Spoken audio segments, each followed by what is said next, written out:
नमस्कार, दोपहर की नंबर 1 डिबेट में आपका स्वागत है। मैं हूं आपके साथ में हिमांशु दीक्षित। आज बात करेंगे हैदराबादी भाईजान, जी हां, इन्हीं की करेंगे, AIMIM चीफ असदुद्दीन ओवैसी। जब से ओवैसी ने देश की नई संसद में सदस्यता की शपथ ली, तब से वो नए विवाद में घिर गए। वो अपने जहरीले और भड़काऊ एजेंडे से लोकतंत्र के सबसे बड़े मंदिर में बाज नहीं आए। उन्होंने जय फलस्तीन का जो नारा सदन में लगाया, उसे तो संसद के रिकॉर्ड से हटा दिया गया, लेकिन सियासी घमासान अब भी इस पर बरकरार है। उनकी सांसदी पर तलवार लटक रही है। सत्ता पक्ष बीजेपी और उसके सहयोगी दल लगातार इन पर एक्शन की मांग कर रहे हैं। ओवैसी की दिक्कत यह भी है कि जिस विपक्ष के साथ वो मोदी को हराने के लिए किसी भी हद तक जाने को तैयार थे, वही विपक्ष अब ओवैसी का इस मुद्दे पर साथ नहीं दे रहा। लेकिन सवाल उठता है कि ओवैसी ने आखिर भारत की संसद में जय फिलिस्तीन का नारा क्यों लगाया? क्यों? क्या वो देश के मुसलमानों का बड़ा चेहरा बनना चाहते हैं? क्या वो देश के मुसलमानों का रहनुमा बनने की चाह रखते हैं? आज इसी पर हम बात करेंगे, मेहमानों से बात करेंगे, लेकिन एक रिपोर्ट सबसे पहले आपको दिखाते हैं। क्या बोले हम? जय भीम, जय भीम, जय तेलंगाना, जय फलस्तीन। मेरे गले में छुरी भी रख देंगे तो नहीं बोलूंगा मैं, क्योंकि हिंदुस्तान के कॉन्स्टिट्यूशन में कहीं पर भी लिखा हुआ नहीं है भारत माता की जय बोलना। हिंदुस्तान के भारत माता की जय, भारत माता की जय। संसद में जिस AIMIM चीफ और असदुद्दीन ओवैसी की भारत माता की जय के नाम पर जुबान सिल जाती है, अब वो ओवैसी अपने फिलिस्तीन प्रेम को लेकर बुरी तरह से घिरते जा रहे हैं। उन पर लगातार चौतरफा सियासी हमले हो रहे हैं, लेकिन भाईजान है कि अपने गुनाह को कबूल करने के लिए राजी ही नहीं। जरा एक बार पहले भड़काऊ भाईजान का वो बयान आपको सुनाते हैं, संसद वाला नहीं, संसद के बाहर वाला, क्योंकि संसद में शपथ के दौरान जो नारा उन्होंने लगाया, उसे विवाद बढ़ने के बाद रिकॉर्ड से हटा दिया गया। नहीं कहा तो सब आपके सामने है, सब बोल रहे हैं, क्या क्या नहीं बोल रहे हैं। हम क्या बोले? हम जय भीम, जय भीम, जय तेलंगाना, जय फलस्तीन। तो उन्होंने फलस्तीन पे ऑब्जेक्शन उठाया है बीजेपी ने। कैसा खिलाफ है? कैसा खिलाफ है? कैसा खिलाफ है? बताइए, बताओ कौन सा संविधान का प्रोविजन है? अच्छा, तो आप कह रहे हैं आपने अरे सबने क्या क्या कहा वो भी सुन लीजिए ना। जी किशन रेड्डी ने विरोध किया। वो करते हैं, उनको कानून का खाली। ओवैसी का मकसद साफ है, उन्हें किसी भी तरह मुसलमानों को समर्थन चाहिए और इसके लिए मजहब का सहारा लेते हैं। भड़काऊ तकरीरों के जरिए युवाओं के सामने ऐसी तस्वीर पेश करते हैं जिसमें सच कम, नैरेटिव ज्यादा होता है। ओवैसी को लगता है ऐसा करके वो मुसलमानों के रहनुमा बन जाएंगे, इंटरनेशनल लेवल पर ध्यान खींचेंगे, फलस्तीन की वकालत कर इजराइल का विरोध करते रहेंगे। लेकिन ओवैसी सियासत की जिस डगर पर चल रहे हैं, उसमें उनके लिए फायदे कम और नुकसान ज्यादा हो रहे हैं। लोकसभा चुनाव में उनकी पार्टी ने 3 उम्मीदवार उतारे, 2 बुरी तरह हार गए। 9 उम्मीदवारों को उनकी पार्टी ने समर्थन दिया था, उन्हें भी हार का सामना करना पड़ा। उनकी पार्टी का वोट परसेंट 2024 में 0.22% ही पहुंच पाया। इसके बावजूद ओवैसी सियासत में फिलिस्तीन की एंट्री करा रहे हैं और इस बात तो संसद तक पहुंच गए, जिसके बाद उनकी सदस्यता रद्द करने तक की मांग उठ गई। वो अपने विरोधियों के निशाने पर आ गए। ओवैसी जी की सदस्यता जानी चाहिए, के प्रति, धर्म के प्रति बिल्कुल बिल्कुल। क्योंकि आप जरा गौर से देखिए, जब इन्होंने 2009 में शपथ ग्रहण की थी, उस वक्त इनका शपथ ग्रहण करने का शब्द अलग थे। जब 2014 में अपने मोदी भाई आए थे, तब शपथ ग्रहण करने के शब्द अलग थे। 2019 में अलग थे और 2024 को जय पालस्तीन आ गया इनके पास। लेकिन पालस्तीन का मामला तो कई सालों से था। ओवैसी के खिलाफ विरोध के सुर सिर्फ संसद में या फिर सियासी दलों में नहीं उठ रहे, बल्कि सड़क पर भी उनके खिलाफ बवाल शुरू हो गया। बीती रात दिल्ली में ओवैसी के घर पर किसी ने स्याही फेंकी और विरोध में पोस्टर भी घर के बाहर चस्पा कर दिए। देखिए, मेरे घर पर ये पहली मर्तबा नहीं हुआ है, ये कम से कम 10 से 15 मरतबा इस तरह के वाक़यात हो चुके हैं। और ये इसलिए हो रहा है क्योंकि देश में जो नरेंद्र मोदी की सरकार है और ख़ुद प्रधानमंत्री इस तरह के लोगों को रेडिकलाइज कर चुके हैं। जो प्रधानमंत्री खुद कहते हैं कि घुसपैठी है मुसलमान, और इनके कपड़े देखकर पहचानो तो इन लोगों को हिम्मत मिलती है, ये एम्बोल्डन हो चुके हैं और इनको लगता है कि जब तक मोदी सरकार है हम कुछ भी कर सकते हैं। जहां ओवैसी वहां विवाद, यही है भाईजान की पॉलिटिक्स का नया फॉर्मूला। भले ही उनकी सियासत का दायरा हैदराबाद तक सीमित रह गया हो, लेकिन जिस तरह सुर्खियों में छाए रहते हैं उससे तय है आगे भी ओवैसी और विवाद एक सिक्के के दो पहलू के तौर पर जाने जाएंगे। ओवैसी को मालूम है अगर जुबान जहरीली नहीं रखी तो उनकी सियासत की दुकान बंद होते देर नहीं लगेगी। Bureau report, times now Navbharat. तो रिपोर्ट आप देख चुके हैं। जो मेहमान हमारे साथ जुड़े हैं, मिलवाते हैं आपको। विजय शर्मा जी हमारे साथ में, बीजेपी प्रवक्ता, इस चर्चा में जुड़े हुए हैं। हमारे साथ में अवधेश कुमार जी, वरिष्ठ पत्रकार हैं। महरुद्दीन रंगरेज भाई हमारे साथ, प्रवक्ता AIMIM के जुड़े हुए हैं। हाफिज गुलाम सरवर साहब, मुस्लिम स्कॉलर, हमारे साथ में है। प्रेम कुमार जी, वरिष्ठ पत्रकार, हमारे साथ में है। सभी का बहुत बहुत स्वागत है। लेकिन रंगरेज भाई, ये क्या चक्कर है? मतलब जहां ओवैसी वहां कंट्रोवर्सी, वहां विवाद, क्या यही एक रणनीति है? क्या यही एक फॉर्मूला है और कोई दूसरा फॉर्मूला नजर नहीं आता उन्हें? देखिए हिमांशु भाई, हमारी सरकार का भी स्टैंड यही है कि फिलिस्तीन को जो है आज़ादी मिलनी चाहिए और एक नेशन और एक स्टेट वो बननी चाहिए। वो अगर जय भीम, जय मीम और जय तेलंगाना अगर बोलने में कोई भी गैर संवैधानिक कोई भी बात नहीं बोली गई, अगर कोई बोली जाती तो अभी तक लोग जो है बहुत कार्रवाई करते हैं। और तो आप बार बार जो करते लोग तो नाराज हो रहे हैं ना। वो नाराज, देखिए नाराजगी तो सभी की होती है। अब जो हिंदू लोग जो हिंदू राष्ट्र की बात कर रहे हैं वहीं पे शपथ लेने में और कह रहे हैं जय हिंदू राष्ट्र की बात कर रहे हैं और जय सिया राम के नारे लगा रहे हैं, तो अगर हमारे असदुद्दीन ओवैसी साहब, बैरिस्टर साहब किसी चीज को कहते हैं, देखिए वो अनपढ़ लोग हैं। सुनिए, देखिए मैं बताऊं, वो बैरिस्टर आदमी है। अच्छा, हाँ, वो कोई भी चीजें और कोई भी बात ऐसे ही नहीं कहते कि मतलब कहने के लिए और जो है चर्चा होने के लिए, वो कुछ ना कुछ उसके पीछे वजह होती है। अच्छा, और जब हमारे सरकार का भी यही स्टैंड है। नहीं तो आप समझ पा रहे हैं क्या वजह है? आप उनकी पार्टी के प्रवक्ता हैं, आप बताइए क्या वजह है? तो बैरिस्टर साहब है, सोच समझ के बोलते हैं, बाकी लोग अनपढ़ है, बाकी लोग गवार है। बिल्कुल, आप बताइए क्या वजह है? बताइए। जो हिंदू राष्ट्र की बात कर रहा है, क्या ये देश हिंदू राष्ट्र? वो अनपढ़ गवार है। नहीं, हाँ नहीं, वो अनपढ़ गवार है। तो मुझे ये बताइए कि क्या अनपढ़ गवार इसलिए ही तो है कि जब भारत की जय हिंद बोलनी चाहिए थी उनको, वो हिंदू राष्ट्र की कर रहे हैं बात। भारत की तो बोली, क्या हिंदू राष्ट्र है हमारा देश? भारत की बोली। आप बोलिए भारत माता की जय बोलेंगे? भारत माता की तो कोई जय हिंद बोल तो दे, जय हिंद है। भारत माता की जय बोलेंगे? मादरे वतन जिंदाबाद है। भारत माता की जय बोलेंगे? हम तो बोलेंगे भारत माता की जय। मैं बोल तो रहा हूँ, मादरे वतन जिंदाबाद हम तो बोलते हैं, उसमें कोई दिक्कत नहीं है। बोलिए भारत माता की जय, बोलिए ना, बोलिए भारत माता की जय। आप ऐसे भारत की जय बोल दीजिए। नहीं, मेरी बात सुनिए। क्यों ये भी नहीं बोलेंगे? अरे जय बोलने में कोई दिक्कत नहीं। अरे फिलिस्तीन की जय, मगर मैं क्या कह रहा हूँ, भारत की जय फिलिस्तीन की बोल दिया तो क्या दिक्कत नहीं बोलेंगे? अच्छा ये बताइए, भारत की जय बोलेंगे कि नहीं? भारत की जय बोलेंगे कि नहीं? बताइए वो कौन लोग हैं जिन्हें दिक्कत है? ये जिन्हें हिंदू राष्ट्र से दिक्कत नहीं है, ये सब लोग देखिए ना। इनकी पार्टी के अध्यक्ष, सांसद सबसे बड़े मंदिर में, लोकतंत्र के संसद में खड़े होते हैं, दूसरे देश की जय बोलते हैं, अपने देश की जय बोलने के लिए बोल रहे नहीं बोलेंगे। आपने भारत बोला ना, आपने भारत बोला, बोलिए भारत की जय। भारत माता की जय नहीं बोलेंगे आप? सुनिए, हम तो पाकिस्तान गए थे असदुद्दीन ओवैसी साहब, वहां पर बोलता है भारत माता की जय। तो यार बोला, अगर बताइए पाकिस्तान को, बताइए भारत माता की जय बोला हो तो। प्रधानमंत्री जी है जो वहां जाते हैं अरे बोला हो तो बताइए। अरे प्रधानमंत्री कैसी बात कर रहे हैं? झूठी बात मत फैलाइए, झूठी बात नहीं। सर्टिफिकेट नहीं दे सकते, हम नहीं दे रहे। ये दर्शक देंगे, ये जनता देगी। संविधान के अनुसार हमारे सांसद साहब जो है 5 ही बार लोकसभा में गए हैं। अच्छा जी, पहली बारी के सांसद नहीं है, बाकी सब अनपढ़, बाकी सब गवार, इनके अध्यक्ष लोकतंत्र में दूसरे देश की जय बोल रहे हैं। लेकिन यहां पर अगर एक प्रवक्ता से, AIMIM के प्रवक्ता से बोला जाता है भारत की जय बोल दीजिए, तो नहीं, मादरे वतन बोलेंगे, भारत की जय नहीं बोलेंगे। अब मेरे को यह जानना है, थोड़ा सा विश्लेषण करता हूं, सभी मेहमानों से मैं बात करता हूं। बताइए अवधेश जी, ये क्या मकसद है? सबसे बड़े मंदिर में, लोकतंत्र के सबसे बड़े मंदिर में आप इस तरह का उदाहरण पेश कर रहे हैं और यहां पर भारत माता की जय नहीं निकल रहा, भारत की जय भी नहीं निकल रहा, भारत की जय भी नहीं निकल रहा। संदेश क्या देना चाहते हैं? किस तरह की पॉलिटिक्स है, बताइए। नहीं, उनको जिसको संदेश देना था देश में उन्होंने दे दिया है। देश में एक बड़ा पिछले कुछ समय से जो आज़ादी के पहले एक कट्टरपंथ पैदा करने की कोशिश हुई थी, ठीक वो दृश्य इस समय भारत में दोहराया जा रहा है।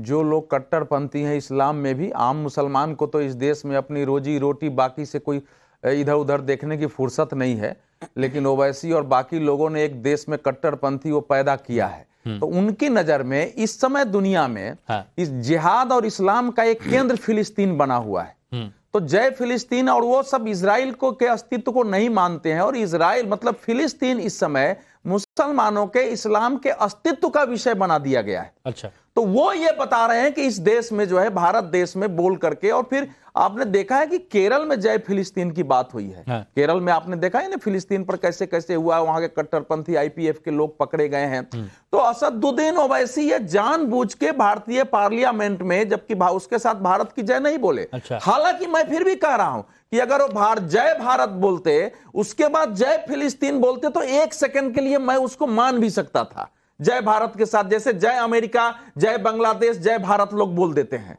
दोनों बोलते, लेकिन जय भारत नहीं बोलना, जय फिलिस्तीन बोलना, तो जिहादी कट्टरपंथी जो एलिमेंट्स है इस्लाम में, ये उनको सामने लाना, उनको बढ़ावा देना है कि इस समय, क्योंकि इस्लाम की समस्या यह है कि जो मानता है कि हमारा कोई नेशन स्टेट नहीं हो सकता है। अच्छा, तो भारत को वो उस रूप में नेशन स्टेट नहीं मानते हैं। तो हाँ। फिलिस्तीन कैसे नेशन स्टेट हुआ? अच्छा। फिलिस्तीन कैसे राष्ट्र राज्य उनका हो गया जिसकी वो जय कर रहे हैं? तो वो केवल और केवल, जैसे अंबेडकर जी ने, पूरी कर रहा हूं, अंबेडकर जी ने जो पुस्तक लिखी है, हाँ, तो उस पुस्तक में जो उन्होंने लिखा है पाकिस्तान के डिवीजन पर, उसमें लिखा है कि मुसलमानों के लिए किसी भी राष्ट्र और राज्य की सीमा उनका राष्ट्र राज्य नहीं होता है। अच्छा, हाँ, उनके जो ब्रदरहुड है वो उनके इस्लाम के लिए है। इस्लाम के बाहर के लोग उनके ब्रदरहुड में नहीं आते हैं। इसीलिए उन्होंने कहा कि इस्लाम एक क्लोज कॉरपोरेशन है।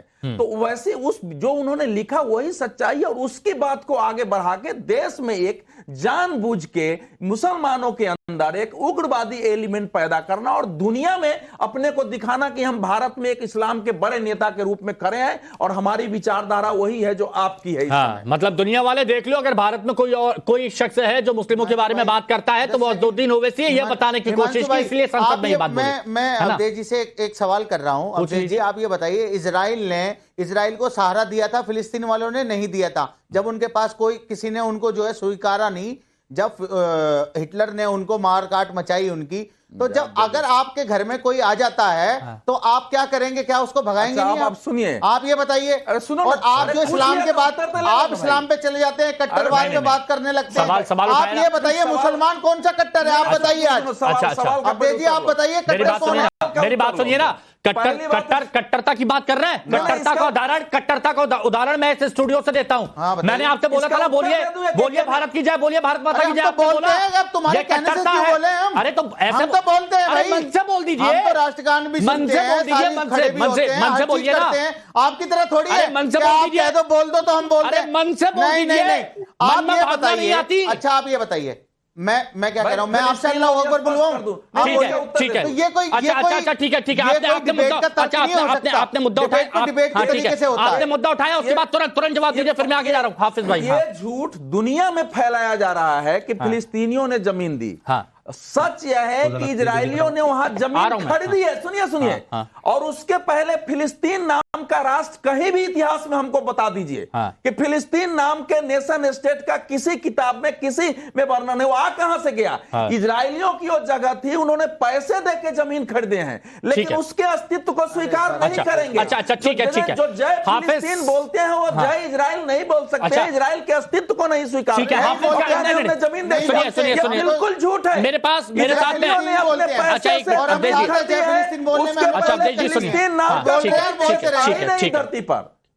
ठीक है, हाफिज गुलाम सरवर साहब, मुस्लिम स्कॉलर हमारे साथ में जुड़ चुके हैं। सरवर साहब, ओवैसी साहब ने लोकतंत्र का जो सबसे बड़ा मंदिर कहा जाता है संसद, जिस तरह से उसका इस्तेमाल किया, क्या आपकी नजर में वो ठीक है? और जब उनसे कहा जाता है कि भारत के बारे में अगर कुछ बोलिए, तो भारत के बारे में भारत शब्द उन्हें अच्छा नहीं लगता है, लेकिन फलस्तीन का जय जयकार करते हैं, क्या आपकी नजर में वो ठीक है? देखिए, सबसे पहले पूरे देश के मुसलमानों को, विशेषकर बुद्धिजीवी मुसलमानों से मैं विनती करता हूं कि इस देश का जो सबसे बड़ा मुद्दा है, अभी अवधेश जी ने बहुत सारी बातें कही, उसमें एक शब्द इनके बड़े अच्छे लगे कि आम मुसलमान अभी भी रोजी रोटी के लिए संघर्ष कर रहा है। हमारा मुद्दा आज भी रोजी रोटी, पढ़ाई लिखाई, दवाई, कमाई, सड़क, बिजली, पानी, नौकरी, ये हमारा आज भी बड़ा मुद्दा है। बहुत सही। लेकिन दुर्भाग्य से जिसको आप लोकतंत्र का सबसे बड़ा मंदिर कहते हैं, मैं कहता हूं लोकतंत्र में पूरे भारत के नागरिकों के भाग्य का फैसला उसी जगह होना है, और बहस वहां होनी है कि कैसे हम उन तमाम लोगों को जो अब तक मूल सुविधाओं से, मानवीय सुविधाओं से वंचित हैं या दूर हैं, कैसे उनको मुख्य धारा से जोड़ा जाए, इस पर बहस होनी थी। लेकिन उस सदन के अंदर हमने ये देखा कि सारे निर्वाचित जनप्रतिनिधियों ने शपथ तो लिया कि मैं कर्तव्य का निर्वहन करूंगा, लेकिन शपथ के विपरीत मुद्दे से हटकर धार्मिक नारों की गूंज दिखाई दी और उसमें अनावश्यक ढंग से मैं कह सकता हूं गैर जरूरी, गैर कानूनी नहीं, आप लोग तो कानून की बात भी कर रहे हैं, आर्टिकल 102 डी की बात कर रहे हैं, हाँ, लेकिन मैं कह रहा हूं गैर जरूरी बातें। ये जय फिलिस्तीन आउट ऑफ सब्जेक्ट था, इसका कोई वहां पर अगर डिबेट इसका हुआ होता, देखिए आप क्योंकि देखिए सरवर साहब सुनिए ना, सरवर तो बात मानी जाती। ठीक है सरवर साहब मेरी बात सुनिए, ये तो आपने सेरेमनी है, ये तो शपथ ग्रहण समारोह है। सरवर साहब सुनिए ना, फिलिस्तीन का कोई मतलब अच्छा, नहीं बनता। बहुत सही बात आपने कही। सरवर साहब देखिए, आपने मूलभूत समस्याओं की बात करी, आपने उन मुद्दों की बात करी जिससे हमारे देश के मुसलमान दो चार हो रहे हैं और उन मुद्दों पर ध्यान देना चाहिए। मैं ओवैसी साहब के बारे में आपसे जानना चाहता हूं कि आपको वाकई लगता है कि इन लोगों को, जिनको सबसे ज्यादा मुस्लिम भाइयों को जो जरूरत है, वो मुद्दे अज़दुद्दीन ओवैसी ने कभी उठाए हैं या फिर उठा रहे हैं, या फिर संसद में सिर्फ अपनी राजनीति चमका रहे हैं? मैं उन मुसलमानों के बारे में पूछ रहा हूं जिनकी बात आप कर रहे हैं। यस, देखिए समय समय पर बैरिस्टर असदुद्दीन ओवैसी साहब ने उन मुद्दों को भी सदन में उठाया है जिन मुद्दों की आवश्यकता होती है, जो आम मुसलमानों से जुड़े हैं। नो डाउट सदैव तो एक ही तरह की बात नहीं होती है, लेकिन आपने अगर खीर बनाया और खीर में अगर आपने नींबू निचोड़ दिया तो वो खीर किस काम का है? आप मुसलमानों की बात भी कर रहे हैं, उनके हक अधिकार की बात भी कर रहे हैं, आप ही बोल रहे हैं। हाँ। सच्चाई यह है कि ओवैसी खूब अच्छा बोल रहे हैं, हाँ। लेकिन बीच बीच में ओवैसी साहब जो एक तो ऐसा स्टेटमेंट देते हैं, अब देखिए अभी नीट पर बहस होनी थी, अब फिलिस्तीन पर हम बहस कर रहे हैं, तो अनावश्यक ढंग से इन्होंने जो कंट्रोवर्सी पैदा कर दी है। मैं समझता हूं आज के दौर में किसी भी गैर जरूरी है, ठीक है, देश के किसी भी नेता को इस तरह के अनावश्यक विषयों पर कोई बात बोलकर, ठीक है। अच्छा विजय शर्मा जी, अब आप बताइए, विजय शर्मा जी, नहीं करना, विजय शर्मा जी आप क्या देखते हैं, किस तरह की सियासत अज़दुद्दीन ओवैसी कर रहे हैं? वो तो कह रहे हैं कि भैया जय हिंदू राष्ट्र बोलते, तो अब मैंने बोला क्या दिक्कत कर दी? देखिए ये स्पष्ट आप संविधान देखेंगे, संविधान के अधिनियम 102 के क्लॉज 1 के सब क्लॉज डी में देखें आप, वहां साफ लिखा हुआ है, चाहो तो मैं एक लाइन पढ़ के आपको बता देता हूं। नहीं बोलिए आप। हाँ। घ में उसमें साफ लिखा हुआ है, किसी विदेशी राज्य के प्रति निष्ठा या अनुगमन की स्वीकृति के अधीन। और वो फिर इसका क्लॉज आप नहीं ये विजय जी सबको पता है, लेकिन ये किस तरह की पॉलिटिक्स कर रहे हैं, इसका उद्देश्य क्या है, क्या दिखाना क्या चाह रहे हैं, बताना क्या चाह रहे हैं? देखिए ये बताना क्या चाहते हैं, ये देश के लिए दूसरे जिन्ना हो गए हैं। जैसे मोहम्मद अली जिन्ना थे ना, वैसे ये मुसलमानों को भड़काने का काम कर रहे हैं। आप मुझे बताइए, ये पूरे देश में इतने एमपी चुने जाते हैं, तो क्या ये धर्म विशेष के चुने जाते हैं? कभी आपने इनको कभी किसी दलितों की, आदिवासियों की, पिछड़ों की, ओबीसीयों की, औरतों की, नारियों की बात करते हुए देखा है क्या? ये हमेशा एक धर्म विशेष, मुस्लिम तुष्टीकरण की राजनीति हमेशा करते हैं। बीजेपी के प्रवक्ता साहब आप जो है चश्मा बदलिए, नहीं आप चश्मा बदलिए। आप उन्होंने क्या बोला, जय भीम कौन है, माइनॉरिटीज में कौन कौन आते हैं, आपको पता है इस बात का? माइनॉरिटीज में कौन कौन आते हैं, वो हर चीज पे बोलते हैं। और सुनिए, उनकी आवाज एक ऐसी आवाज है जो एक लौते सांसद हैं जो हक और इंसाफ के लिए लड़ते हैं, और संसद से लेकर रोड तक हक और इंसाफ, बिल्कुल। कौन सा हक और इंसाफ? जब 11 लोगों के मध्य प्रदेश में सिर्फ इस शक में कि उनके घर में बीफ रखा है, उनके मकानों को तोड़ दिया जाता है, लोगों की लिंचिंग की जाती है, तो कौन बोलता है? कितने सेकुलर पार्टियों में मुसलमान सांसद है, वो कहाँ बोलते हैं? बताइए कहाँ बोलते हैं? हैदराबाद में जब हिंदुओं का शोषण किया गया, वहां पर आवाज नहीं फूटी। रेहान बीफ जिंदाबाद वो बोलते हैं, तब कुछ नहीं है, कुछ नहीं है। 15 मिनट के लिए आप सेना को हटा लीजिए।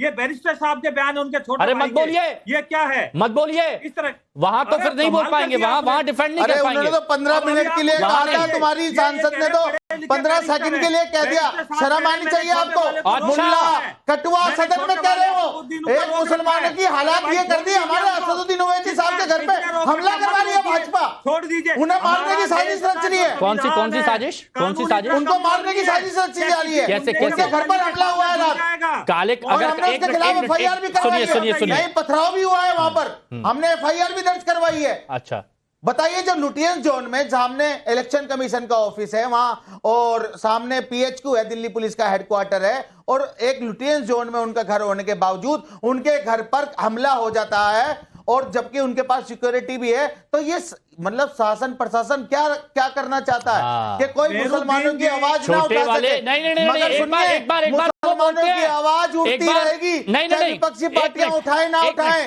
सुनिए रंगरेज भाई, एक मिनट देश के एक मिनट, हाँ ठीक है, उस व्यक्ति के साथ है जो जिसके साथ नाइंसाफी होती है, ये अज़दुद्दीन ओवैसी, सुनिए नहीं करते। अज़दुद्दीन ओवैसी बोलते हैं छोटे को रोक के रखा है मैंने, छोटे को अगर ढील दे दी तो सोचो क्या होगा। ये मीठी बातें हैं, ये शहद वाली बातें हैं, ये मीठी बातें हैं।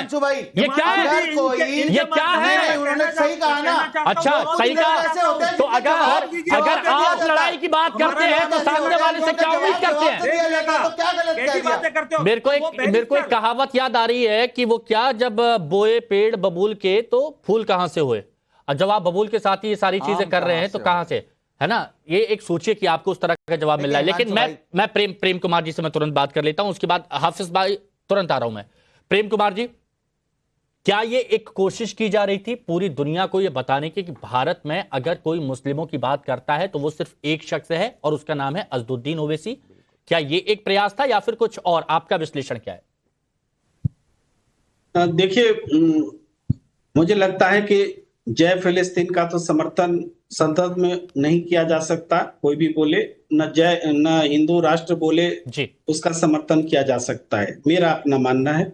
दूसरी बात यह है कि ये जो बज क्रिएट होता है जब फिलिस्तीन के बारे में बोले या असदुद्दीन ओवैसी कोई ऐसा मुद्दा बोले, तो ये बज क्रिएट होने से सबसे ज्यादा आनंद किसको आता है?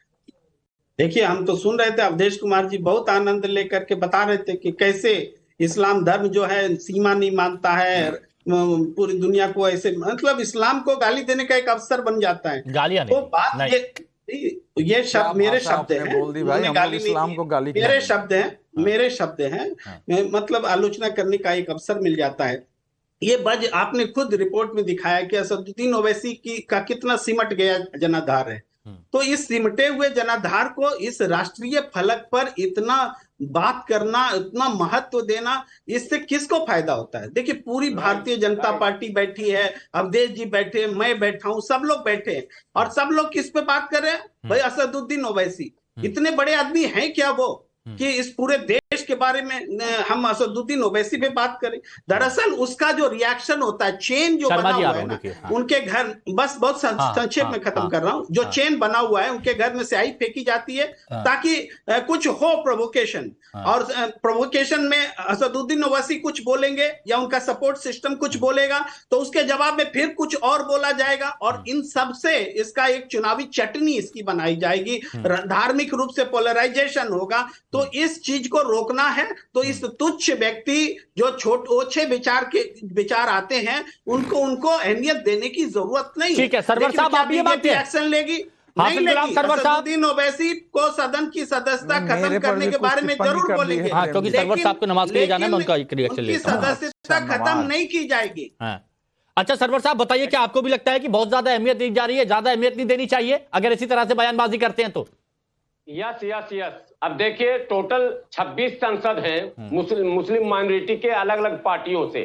राज्यसभा के भी सदस्य हैं और भी पॉलिटिकल चेहरे हैं, लेकिन छोटी छोटी बातों पर लगातार मेन स्ट्रीम मीडिया ओवैसी साहब पर लंबे लंबे डिबेट कराती है, और स्वयं ओवैसी साहब को भी मीडिया सबसे ज्यादा समय देती है। ये मैसेज भी आम मुसलमानों में जाता है, और आम मुसलमानों का ये एक वर्ग है बड़ा जो ये कहता है कि आखिर ऐसा क्यों, आखिर ऐसा क्यों, आप और चेहरों को सामने क्यों नहीं आने देते? दूसरे जो और पढ़े लिखे भी लोग हैं, ऐसी बात नहीं है कि और मुस्लिम लीडरान पढ़े लिखे नहीं है, ये अलग बात है कि बैरिस्टर साहब बैरिस्टर हैं, लेकिन और भी लोग पढ़े लिखे हैं, उनके भी बयानात आते हैं, तो केवल कंट्रोवर्सी पैदा क्यों किया जाए? मुद्दों पर बात करने वालों को भी अवसर दे दिया जाए, ये होना चाहिए। अच्छा, अब बताइए, ठीक है, अब अवधेश जी अब आप बताइए, आप प्रेम कुमार जी की बात का जवाब भी दीजिएगा और ये भी बताइएगा, क्या अज़दुद्दीन ओवैसी ये जानते हैं कि मैं जितना कंट्रोवर्सी, जितनी विवादित बात करूंगा, जितनी एक तरफा बात करूंगा, उतनी ज्यादा मेरे को चर्चा मिलेगी, हो सकता है मेरा वोट बैंक बढ़ जाए? हालांकि ये उनकी गलतफहमी है, क्योंकि 0.22%, बस इतना रह गया जी। नहीं, प्रेम जी ने बता दिया कि इस्लाम को गाली उनकी भाषा है। इस्लाम एक मजहब है और दुनिया के करोड़ों लोग बोल रहे थे, दुनिया के करोड़ों लोग उसको मानते हैं, एक मजहब के रूप में हम सब लोग सम्मान करेंगे, उसमें तो कहीं कोई डाउट है ही नहीं। और लेकिन यह है कि वो इस्लाम की मान्यता है जो मैंने कही है, उससे कोई असहमत हो सकता है, लेकिन मुसलमानों के बारे में ये सच है, वो है। बाबा साहब अंबेडकर की और भी पुस्तक है सर और पुस्तक का भी, लेकिन सुनिए, उसके दूसरे जगह से भी मैं कोट कर सकता हूं। और मैं सुनिए, नहीं सुनिए, मैं साहब अंबेडकर राइटिंग एंड स्पीचेस जो भारत सरकार ने प्रकाशित की है, और उसमें ये भी पाठ है सर, वो स्पीचेस जो प्रकाशित हुई है ना, उसमें ये भी पाठ है जो मैं बोल रहा हूं, वो भी हमने हमारे पास है, उसमें ये भी पाठ है। धर्म को लेकर क्या टिप्पणी? ठीक है, अरे भाई, मैं अभी हिंदू धर्म पर आएगा तो बोल लूंगा। नहीं, सुनिए, हिंदू धर्म पर आएगा तो मैं बोल लूंगा। हिंदू धर्म में बहुत सारे आलोचनाओं की खुली छूट है, हम लोगों ने अपने धर्म की आलोचना की है। हमने कहा है कि हमारे यहाँ जो है जातिवाद ये गलत है, इसको हटाओ, ये धर्म विरोधी है, छुआछूत गलत है, पाखंड की बात हमने की है। अगर हिंदू धर्म की बात, सरवर जी ऐसा है, सरवर जी आप बीच में नहीं बोलते हैं, हिंदू धर्म में, हमारे हिंदू धर्म में इतनी खुलापन है कि हम एक दूसरे की आलोचना करते हैं, जो गलत है उसको काटते हैं। ब्राह्मणों ने खूब बहस की है, इस धर्म में विद्रोह हुए हैं, लोग खड़े हुए हैं, वो सब सुधार का विषय है, वो चलता है। हिंदू धर्म के बारे में जो उन्होंने लिखा है वो पूरे देश को पता है, हम सब लोग बोलते हैं। मैंने केवल इस्लाम के संदर्भ में अभी बात की है कि असदुद्दीन ओवैसी जो बोलते हैं वो कोई आश्चर्य का विषय नहीं है, जो स्वयं को, हालांकि जो समझदार मुसलमान है उसको नहीं बोलता है। इस भारत के स्वतंत्रता के युद्ध में मुसलमानों का योगदान है। वंदे मातरम गाने वाले मुसलमान कांग्रेस में खड़ा होकर गाते रहे हैं, लेकिन आज मेहरुद्दीन को कहिए कि वंदे मातरम गाओ तो नहीं गाएंगे। तो संविधान सभा में मुसलमानों ने वंदे मातरम गाया है, नहीं तो एक मिनट रंगरेज साहब गाएंगे कि नहीं? ना सवाल नहीं गाएंगे, गा ही नहीं सकते हैं, नहीं मन से आएगा तो अच्छा भाई, गा नहीं सकते। मैं ये नहीं बोल रहा, सुनिए ना, मैं ये बोल रहा हूँ अवधेश, मैं ये बोल रहा हूँ कि अभी आप मत गाइए, लेकिन मैं ये आपसे जानना चाहता हूँ कि जब आपका मन आता है तो 2-4 पंक्ति आती कि नहीं आती है जुबान पे? ऐसा ही असदुद्दीन ओवैसी की जगह कट्टरपंथ पैदा करने वालों ने उस गीत को खलनायक बना दिया। जितनी मोहब्बत आप इस भारत मुल्क से करते हैं उतनी हम भी करते हैं। ऐसा नहीं है कि आपकी ज्यादा है और हमारी कम है, और देश को आजादी दिलाने में जितना योगदान हमारे हिंदू भाइयों का उतना मुसलमानों का भी, रंगरेज भाई, और ईसाई का भी। मगर जब ये सर्टिफिकेट देने का काम शुरू करते हैं, आप सर्टिफिकेट दीजिए, आप ये बताइए प्लीज, मैं बस एक मिनट, बस एक बात, जब आपने, सुनिए रंगरेज भाई, जब आपने कहा कि आपको इस भारत मुल्क से प्रेम है, मोहब्बत है, मैंने ये कहा कि जानबूझकर नहीं, मेरे कहने पर नहीं, लेकिन एक भावना मन के अंदर आती है। अगर अज़दुद्दीन ओवैसी वहां फलस्तीन की जय बोल सकते हैं तो आप यहां पर भारत की जय तो बोल सकते हैं, इसमें आपको क्या दिक्कत है? बोलने की कौन मना कर रहा है? मगर वहां पर कहते हैं वहां पर क्या हिमांशु भाई, वहां पर क्या वो मुद्दा रिलेटिव था? पाए उस बात मुझे ये बताइए, अगर उन्होंने, सुनिए, वहां पर वो मुद्दा रिलेटिव था क्या? वहां पर उसकी जरूरत थी क्या? अरे क्या हमारे तो यहाँ पर आप क्यों नहीं बोल पा रहे? अच्छा ये बताइए, जो हमारे विदेश मंत्री है जयशंकर साहब, जब वो खुद मैंने जो आपसे सवाल पूछा उसका जवाब दीजिए, मैं आगे बढ़ जाऊंगा। क्या स्टैंड है भारत सरकार का? जब उस मुद्दे की जरूरत नहीं थी पूछ रहा हूं, तो यहाँ पर क्यों नहीं बोल सकते? भारत सरकार का क्या स्टैंड है फिलिस्तीन पर, बताइए आप। अरे बात सुनिए, फलस्तीन मुद्दा नहीं है, मैं क्या कह रहा हूँ, फलस्तीन आपने वहां पर क्यों बोला? आप सुनिए, मैं ये पूछ रहा हूं कि आपने वहां पर क्यों बोला? सुनिए, ये है भारत सरकार का। मेरे को देखिए, फिर वही बात सुनिए, मैं क्या कह रहा हूं, आप जो सुनाना चाहते हैं, देखिए सुनिए मेरी बात सुनिए। मैं इस मुद्दे पर हुई नहीं, मैंने ये कहा जब वहां पर गैर जरूरिया फलस्तीन का जिक्र कर सकते हैं तो यहां पर भारत की जय बोलने में आपको दिक्कत क्या है? कोई दिक्कत नहीं है, बोलेंगे, मगर हम तुम्हारे सामने बोलिए ना। नहीं, ये सब चीजें आप सुनिए, जब कोई मौका होता है हम बोलते हैं, तो वहां कोई चीज की नहीं है, नहीं वहां अगर वो नहीं बोल पाए, वहां कौन सा मौका था? तो फिलिस्तीन का समर्थन तो हमारा सरकार भी कर रही है, हम भी कर रहे हैं। अरे तो भारत की बात करते हैं, पर्सनल होना चाहिए। आप भारत की संसद में खड़े, कहां खड़े थे ये बताइए? विदेश मंत्री क्या भारत करें? की संसद में खड़े होकर फलस्तीन का बोल रहे हो, बोल रहे बिल्कुल वहां कोई बोलना मुद्दा नहीं चाहिए। था। यहाँ जहां मुद्दा पर भी है, जुल्म होगा, यहाँ मुद्दा चाहे है। हिंदुस्तान में हो चाहे कहीं पर भी हो, हाँ। मुसलमानों के खिलाफ जहां जुल्म होगा वहां पर असदुद्दीन ओवैसी, जहां दलितों भाइयों पे अत्याचार होगा वहां पर असदुद्दीन ओवैसी, देश के हर एक मुद्दों पे असदुद्दीन ओवैसी एक देश के एक ऐसे चेहरे हैं जो हर विषय में बोलते हैं। असदुद्दीन ओवैसी वहां बोलेंगे जहां उनको हरा हरा नजर आएगा, जहां उनको पॉलिटिक्स नजर आएगी, जहां पर उनको तुष्टीकरण नजर आएगा। बोलिए। भारत की नीति है, हम एक स्वतंत्र फिलिस्तीन राष्ट्र का समर्थन करते हैं, लेकिन हम स्वतंत्र इजराइल का भी समर्थन करते हैं। जय फिलिस्तीन मानने वाले लोग इजराइल के अस्तित्व को स्वीकार ही नहीं करते हैं। दोनों में बहुत बड़ा अंतर है। हमारे इजराइल हमारे साथ आजादी के समय से खड़ा रहा है, फिलिस्तीन हमारे साथ खड़ा रहे ना रहे हम उसकी लड़ाई में हैं, लेकिन हमास के साथ नहीं है ना, हमास की क्रूरता के साथ नहीं है। आपका पर्सनल मैटर है।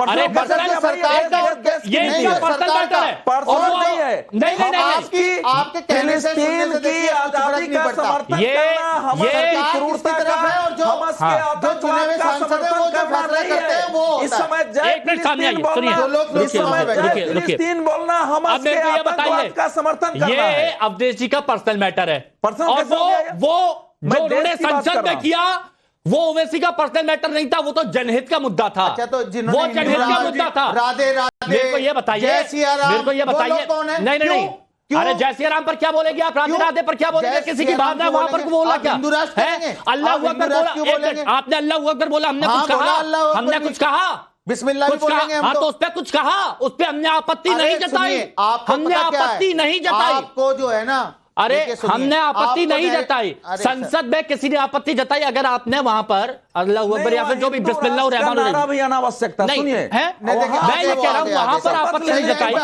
आपका अरे लाइन वही है, तुमको शपथ लेते समय जय हिंदू राष्ट्र कहने की भी आवश्यकता नहीं थी। हमारे संविधान जो है उसके हिसाब से जो आप संविधान की शपथ ले रहे हैं, लेकिन अगर किसी ने कहा है तो भारत के बाहर की बात नहीं कहा है, मुस्लिम माने मुसलमान मुर्दाबाद नहीं बोला है। अच्छा। लेकिन जय फिलिस्तीन इस समय बोलना हमस के आतंकवाद का समर्थन है। मैं कह रहा हूं फलस्तीन में लोग रहते हैं तो फलस्तीन में लोग रहते हैं, इजराइल में भी रहते हैं ना, आतंकी है। अच्छा इजराइल में आतंकी है, फलस्तीन में सब लोग, अरे आप डिसाइड नहीं करेंगे अलग अलग कैसा। विजय शर्मा जी, विजय शर्मा जी, आप बड़ी एक मिनट, आप बड़ी आप नेशन की बड़ी बात मानते हैं, आप मेहरुद्दीन जी एक मिनट सुनिए, शर्मा जी आप बोलिए, शर्मा जी बोलिए। मैं इनसे पूछता हूं, हिमांशु जी आपके माध्यम से पूछना चाहता हूं, अभी पाकिस्तान में इस नंदा में एक आदमी जिंदा जला दिया, इनके जवान पर दही जम गई। अफगानिस्तान में मेरे वो क्या हुआ? जितने सिख भाइयों को, उस पर क्या बोलेंगे बताइए, उस पर भाइयों को लाए बीजेपी की सरकार ने,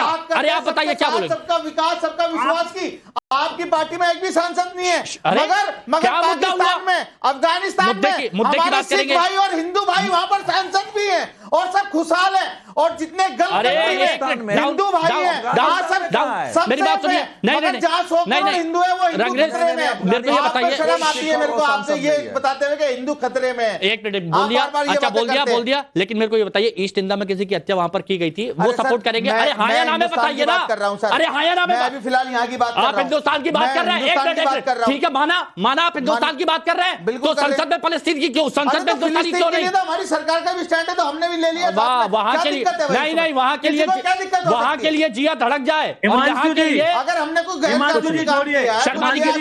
शर्मा जी की बात कंप्लीट करिए, ऑडियो डाउन, शर्मा जी की बात। हाँ शर्मा जी, मेहरुद्दीन जी मुझे बताइए, चाइना में एक स्टेट है जहां आरोप लगते हैं कि मुसलमानों पे जात हो रही है, कल को आप चाइना की जय बोलोगे, आप पाकिस्तान की जय बोलोगे, अफगानिस्तान की जय बोलोगे, तो आप जो है बोलिए आप कंट्रियों में किस तरह के काम कर रहे हो?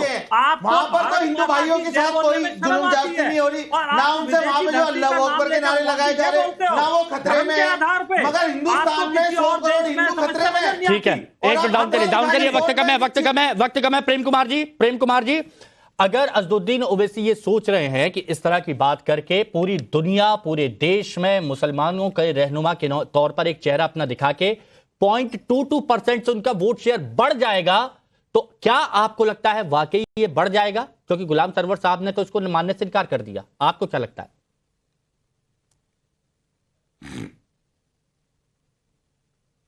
प्रेम कुमार जी सुना आपने? जी, आज आवाज सुनने में थोड़ी दिक्कत आ रही है, मैं समझ भी नहीं पाया। 0.22% जो वोट परसेंटेज इस वक्त असदुद्दीन ओवैसी की पार्टी का है, अगर ओवैसी साहब सोचते इस तरह की पॉलिटिक्स करके मुसलमानों का रहनुमा बताकर अगर उनका ये वोट परसेंट बढ़ सकता है, तो क्या आपको लगता है ये बढ़ेगा? सरवर साहब ने इसको डिक्लाइन कर दिया है। चलिए, मैं थोड़ा अंदाज में ही बात करता हूं, आपकी आवाज स्पष्ट आई नहीं।